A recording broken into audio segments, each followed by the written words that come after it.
Hello, you beautiful souls. I'm back with episode number 38 of the Unleash Your Life podcast. Thanks for showing up. Thanks for subscribing, and thanks for sharing. We need more people doing this work, sisters. So I don't take it for granted that you are part of making that happen. In this episode, I'm going to take another page out of my own life and start with an instruction of sorts I've had rolling around in my head the last few days. Live like you mean it. It came in like clanging cymbals, and there was no way to ignore it. I'm still unraveling it, but I've worked through enough that I know there's something in here for you too. So stick around, okay?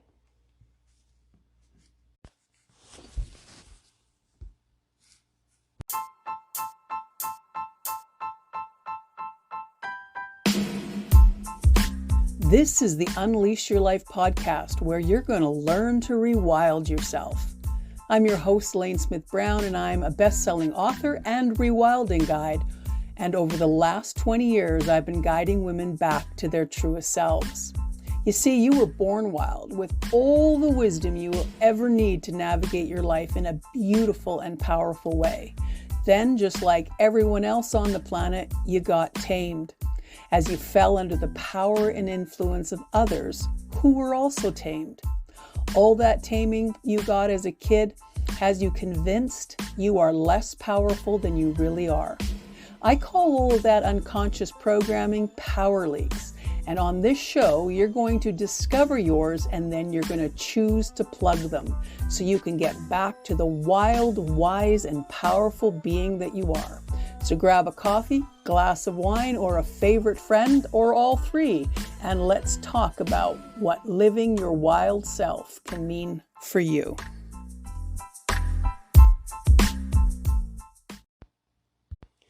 All right, welcome back to the show. So back to the line. Live like you mean it. I have no idea where it came from. I suppose I could have read it somewhere. I could have overheard someone saying it, or maybe the thought just popped into my head, a gift from my intuition. It doesn't really matter. I swear that little line has been sitting on my shoulder for the last few days, chirping at me quite consistently. Live like you mean it. What are you hearing in that? I think I'm a pretty bold person overall, but I've noticed there are places in my life where I'm now choosing to play it safe. Perhaps it's the age that I am. I don't need all the drama of some of those big, bold moves that I used to make. The same old can be comforting. Otherwise, we wouldn't do it. But I actually don't want to become complacent. I don't want to become complacent over the fact that I came here on purpose and with an intention. And I don't think that either of those were about killing time or avoiding the feelings that come from taking chances and finding my boldness. I don't want this to sound all esoteric and airy-fairy, so let me break this down a little bit. I know this is going to strike home for many of you listening, because most of us are responding to our world based on what it is our egoic mind has stored for information. You know from listening to other shows that our subconscious mind seeks to keep us safe. And the most effective way it can keep us safe is to keep us in repetitive and mundane tasks throughout our day. Do you spend the majority of your time, as a rule, going through the motions in a lot of areas of your life? We very quickly set up routines on how to get through our day. We drive the same route to work, to the store, to our friend's place. There's very few of us who would actually deliberately decide to shake things up. We find something that works for us and we stick to it. Now, I've spent many years of my life doing just the opposite. I've made big, bold moves that seemed irrational to a lot of people who were watching me. Now, in full disclosure, some of those bold moves were because I was running away from something instead of running towards something. But the truth of it remains that whether I was running away from something or running towards something, I had some great adventures. I've moved across the country without knowing where I was going to land, live, or work. I've done that a few times, actually. I ended up at a fly-in fishing lodge once on a remote island for about 6 months and ended up doing a job marketing to all the busy corporate types seeking the great outdoors for balance, aka staying as drunk as possible and missing out completely on the most amazing views you could ever imagine. I took off to Europe for 6 months with 2 small panniers and my bicycle and toured 10 countries, all on my own. The first thing I would do when I got to a new town or to a new city was I purposefully got lost. It was the fastest way I knew to get myself to pay attention, to be immediately awake to my surroundings. I would just take off on my bike, wait until I was feeling a little bit lost, and then I would try to find the pension or the inexpensive hotel I had decided to stay in. I've jumped out of airplanes. I took a hot air balloon ride once that accidentally got off route. And after navigating illegally going through the downtown core of a major city, we lost altitude and nearly fell off a cliff. Thankfully, the basket dragged on the ground long enough to slow it down, and we missed the cliff edge by about 15 feet, and then simply celebrated with a bottle of champagne. Now, I think there's enough in my nature, just like you perhaps, that longs to feel safe. And there is safety when we can create a level of predictability. But there is part of us that quite literally dies as a result. When we're not deliberately putting ourselves into uncomfortable places, we fall asleep. So I've done just that over the last few days. I've awakened to some of my patterns. Now, I take our dogs out to a forest park about 10 minutes up the road from where we live. And because it is unfamiliar, and we live in a really wild part of the country, and by that I mean we share our space with brown bears, black bears, and grizzly bears. There are large herds of elk that show up in all kinds of places. Deer are constantly coming through our property. There are mountain lions and bobcats, wolves and coyotes, and you can stumble upon any or all of those at any given moment. So yeah, I take the safety of myself and the dogs quite seriously. And so as I go out into the forest, I've developed a ritual of where I go. I essentially follow the same trail in a big loop around the lake and through the woods. Now, for the most part, I am fully present while I'm in the forest. It's part of why I do this. And it remains incredibly magical to me. It doesn't matter what time of the day I'm there. It's a very special place to me. And I really try to be cognizant of that and appreciate where I live and where I get to spend some of my day. But I'll tell you, with each passing week, I've noticed that I am more and more afraid of diverting from that set path. And so this week, I made a decision to chuck that need for safety and control, and we went off the beaten path. I took trails that were completely new to me, and I just trusted that I had enough sense and enough inner navigation that I would figure things out. Now, I'll admit that my heart was racing a little bit. It's winter where I live right now, and it was a bit chilly that morning. But I ended up being able to navigate myself back to the car with absolutely no drama, and it gave my heart a little extra exercise as it pounded with a little bit of nervousness the whole way. I truly believe that each and every one of us came directly from source energy. We are electromagnetic fields of energy, something that has always existed and will always exist. But this human adventure we're having is meant to be a fucking blast. But over generations and generations and generations, responding to a need to survive, we have become less and less inclined to see ourselves as a freaking joyride. I don't know where it all started. At some point, probably at the start of the agricultural age, certainly in the industrial age, where there was an expectation that we would begin to do things in an orderly way. Did you know that in the agricultural age, there were political campaigns that encouraged people to have large families so that there would be enough free manual labor to break ground and turn inhospitable land into agricultural acres? In the industrial age, the factories needed workers, and workers who do what they are told are far easier to manage than mavericks and shit disturbers, people unafraid to live a little on the wild side. From then on, it's been a nearly straight path to doing what is expected of us. We marry and have kids because that's what our culture or family expects. There's rarely a thought to whether or not this is something we are individually being called to. We may go to college or university and take degrees in some discipline long before we have any sense of who we are and how we'd like to spend our life. And then we take jobs that will pay the bills but don't set our hearts on fire. And the thought of shaking things up, of finally taking the road less traveled, simply terrifies us. Am I wrong here? Or can you feel me? Sarah Blakely, the woman who invented Spanx undergarments, said every evening at the dinner table, her father asked Sarah and her brother what they failed at that day.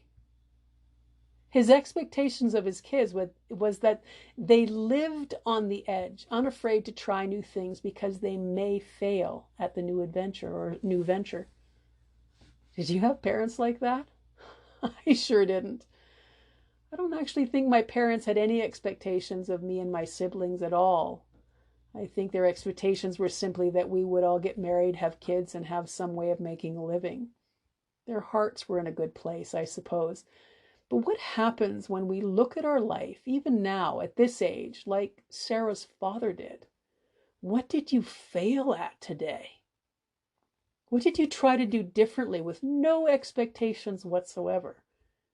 Did you try something new just for the joy of it?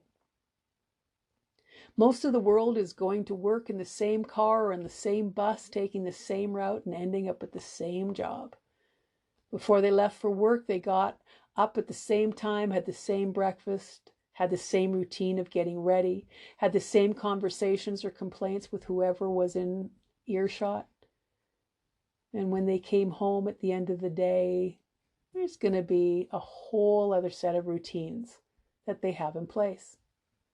So the long-term effects of this type of routine that is built out of necessity for us to keep ourselves feeling safe is that we develop incredibly deep ruts in our brains, that it takes an amazing amount of discipline and desire to shake things up.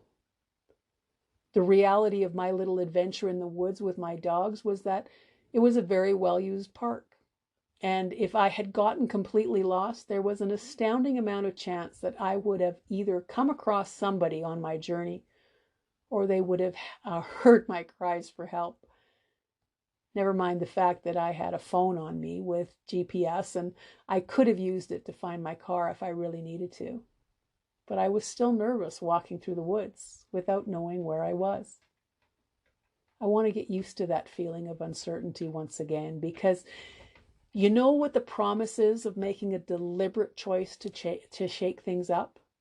You not only change the circuitry in your brain to support this level of security, you actually train your subconscious brain to understand that even though you're diverting from the path, things can turn out okay.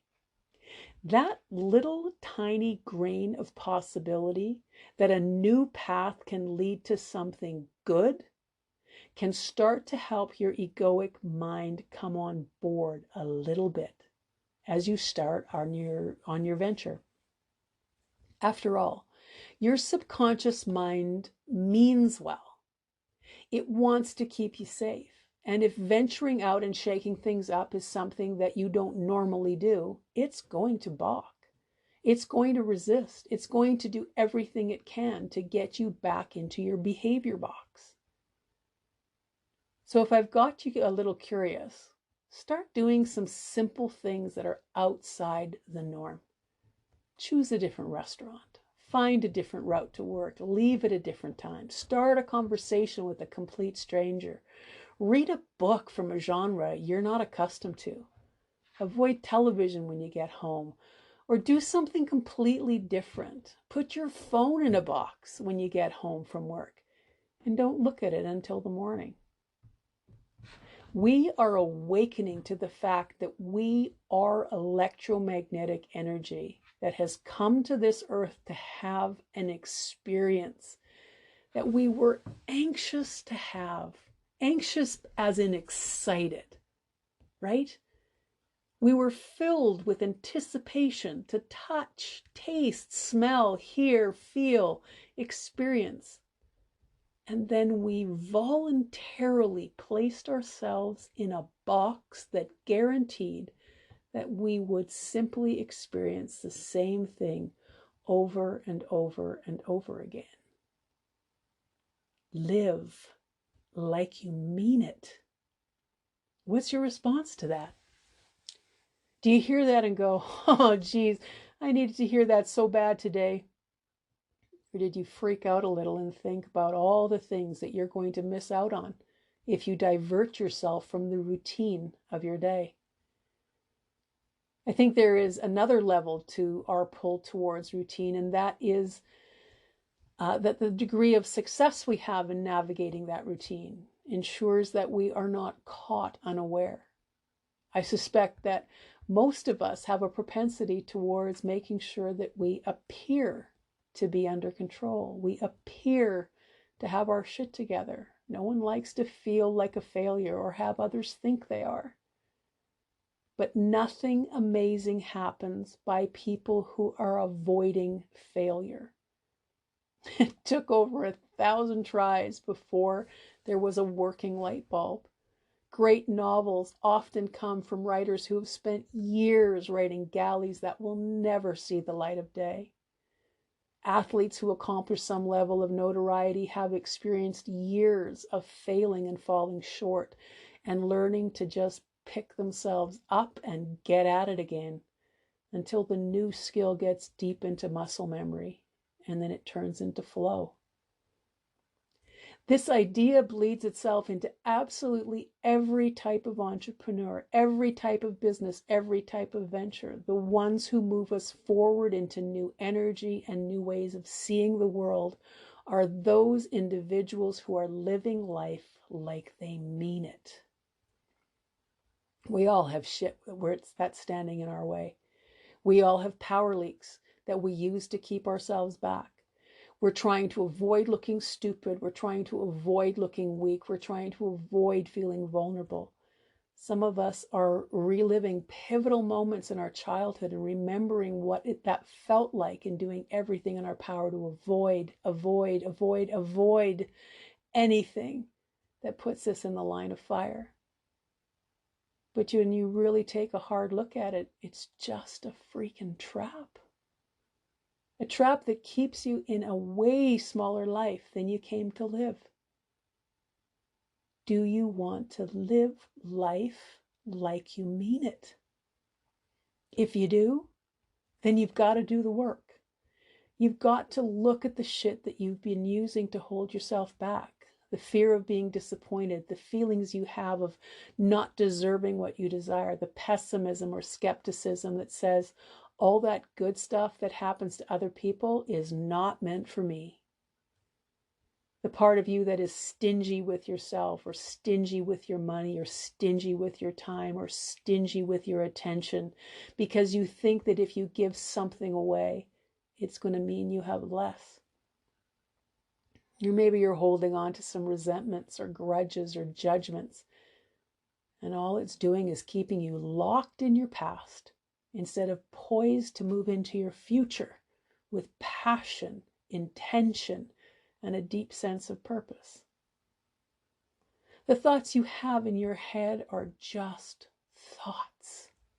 They're random, scattered, irrational, inaccurate, distorted, confused, anxious, pessimistic, panicky, and negative.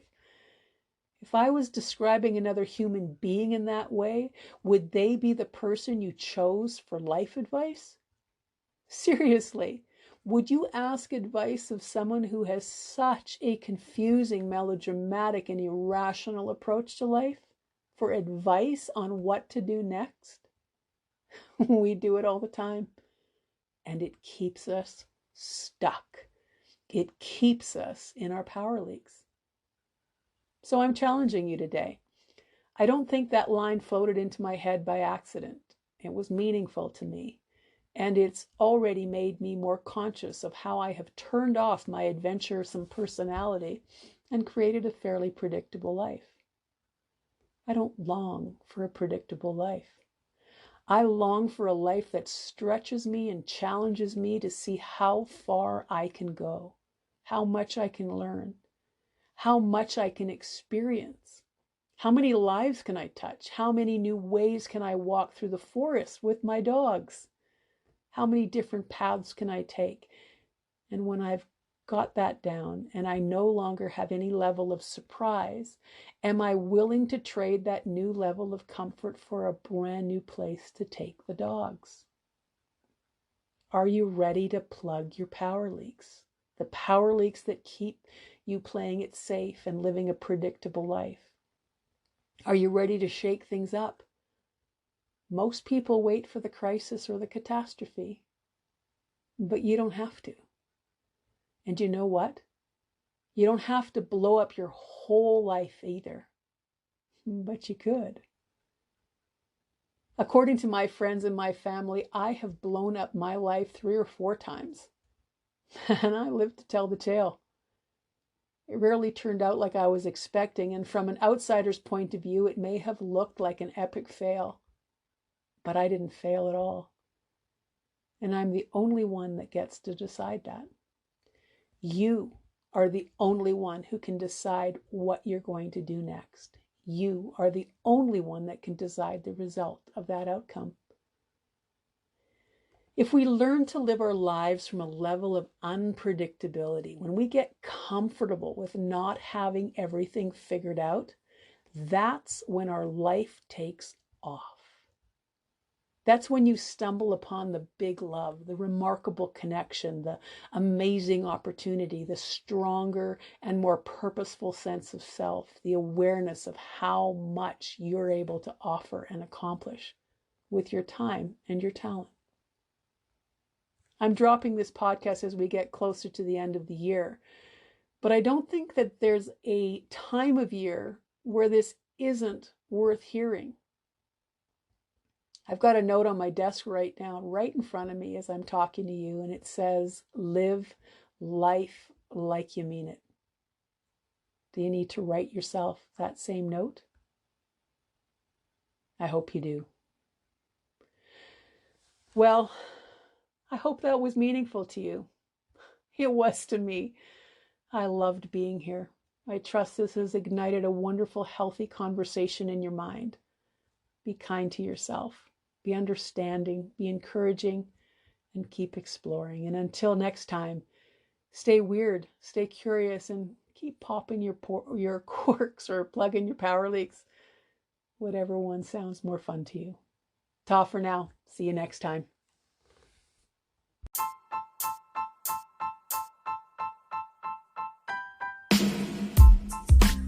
Well, I hope this show rocked your world a little bit. If you want additional resources, check out the links in the show notes or at laynesmithbrown.com. And before you go, please subscribe to this podcast. It's how we get these tools into the world, and this world needs more wild women standing in their authentic power. Do that for me, will ya? Thank you.